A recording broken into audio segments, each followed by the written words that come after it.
Today, I'm sure you're all aware that Manchester City signed Erling Braut Haaland to a new 9.5 year contract that will keep him at the football club until he's 34, removing the buyout clause and giving him a wage that's rumoured to be minimum £500,000 a week, plus bonuses that will take that figure upwards. They've also agreed deals for Omar Marmoush. They've already brought in players and they're looking to bring in more. This, by the way, with a new sporting director. But when we had a new sporting director, our owners, well, we had to wait. Nothing could really be done. Everybody had to get their feet under the table. These things take time. It's a process. We don't understand it. But here's what we do understand, FSG. We understand City making signings. We understand Chelsea making moves. We understand Villa making moves. We understand that, yes, we have had a record generation of about £700 million in turnover. But there's one part missing here. The will of our owners to support the manager. I read something from Arne Slot today speaking about the situation, and the last couple of lines of it stood out to me. And he was responding to Erling Haaland's contract renewal, and this is what Arne had to say. We know how good we have to be every single day to compete in this league. It's not only the club you're referring to. Chelsea have also spent 1.2 billion, and United have spent an incredible amount. Every team spends a lot of money over here. That's why it's such an interesting league to be part of. Some seasons, this club, Liverpool, spends a bit more. The other seasons, the club spend a bit more. That's not true, by the way. We never spend a bit more, but we'll get back to that. That's what makes this league so intense and difficult to win. But that's also the reason why we all want to be here, because you want to compete against the best, with the best. Now, here's the part that I find interesting. We're very happy with the team we have at the moment. We're still able to compete with all of these teams that are spending an incredible amount of money. I don't care what anybody else says. That to me is a sign that he's wondering where the money is.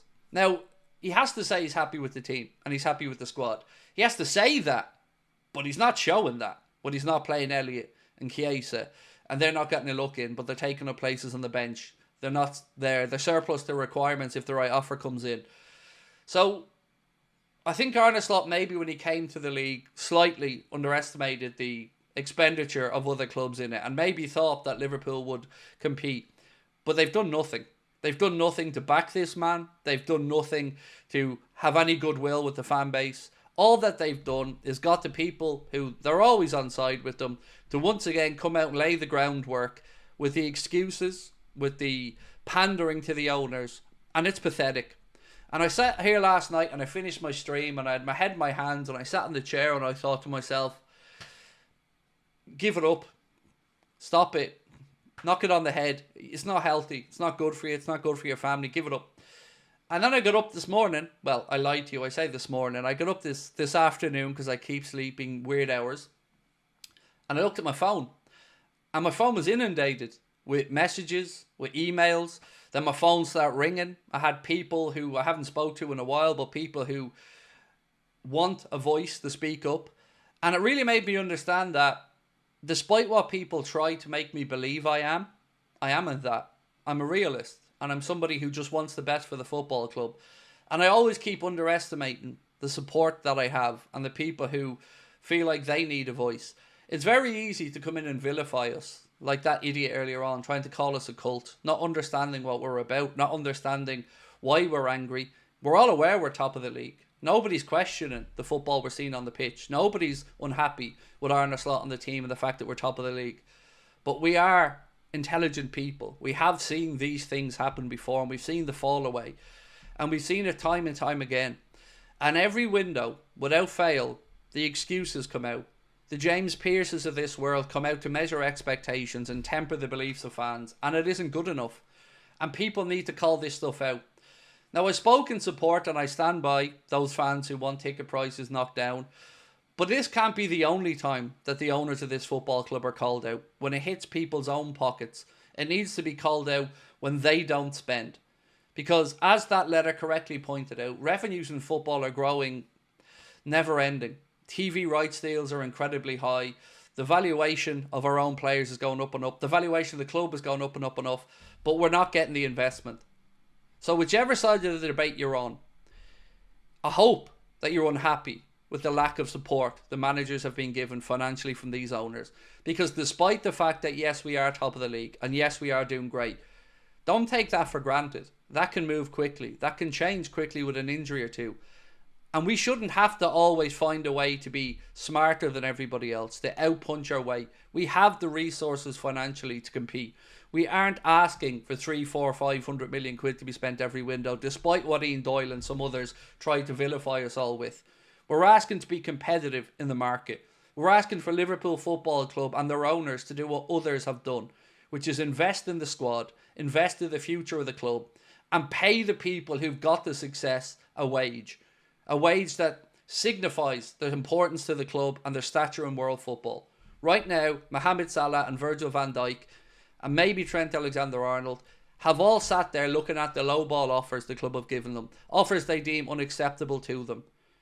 This should be called out at no end. And don't let everybody take you to the other extremes of this, to say that, you know, you want to put the club at risk. That's just there to undermine you and belittle you yet again.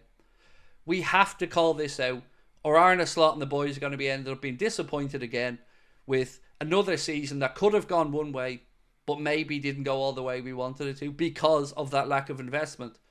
And I'm going to keep calling out that lack of investment. So here's the thing. Vilify me, mock me, slag me, undermine me, whatever the hell you want. But I'm going nowhere. You're going to have to deal with me. You're going to have to deal with us that have a voice. That voice is growing. And it is a voice of discontentment at the minute because these owners are a joke.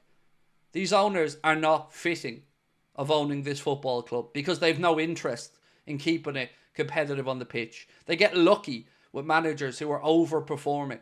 And every time we've seen a job description come up or the new manager that's come in, go back and read through the articles and tell me how many of those articles gave an indication that one of the reasons that they looked at Arne Slot was that he outperformed bigger budgets around him. Go back and look at them, you'll see it. And that's great. But that's not great if you don't give him more money to then outperform. You need to give him what everybody else is getting and then imagine what he could do. Not just hope that he can trickle over the line by outperforming with the measly money these owners are giving him. Imagine what he could do with real backing. Imagine what Kloppo could have done with real backing. How many of those title races we lost to Manchester City may we have gotten over the line with if we didn't have fatigue, if we didn't have an injury or two to players in a short squad? So rather than belittle us all, look inwardly and ask yourself, do they have a point? And if they have that point, jump on board with us. Because we want the team to be successful. We want the manager to be successful. Nobody here is toxic towards the manager or the players. But the owners need to be called out for what they are, which is cheap opportunists who don't have the stomach to make this club competitive or don't have the will to do it. One or the other. But either way, it's not good enough. And it needs to stop. And I'm going nowhere. Nowhere. So say what you want. Do what you want. Bring it on. I'm standing for my community. I'm standing for people who don't have a voice. And I'm not trying to make out like I'm some messiah. I'm just somebody who doesn't give a damn about intimidation, about belittling. I don't care. Been through it all before in my life. I've fought harder battles than this. And I'm going to stand up for this club till these owners do what's right. And then maybe I disappear. But until then, as long as people need a voice, as long as people feel like they aren't being listened to and they're being belittled, well, I'm going to stand here with you. It's your choice if you come along with us. It's your choice if you think I'm in the right or not. But either way, I promise you, everything I say, everything I do comes from the heart with sincerity and wanting the best for the football club. Not to enrich myself. I could have done that easier. Could have told the line. Could have been a yes man. Could have gotten the access. Could have been interviewing Klopp. Could have been interviewing Slot. But that's not what I'm about. I was brought up to say what's right and wrong. And these owners are a piss take.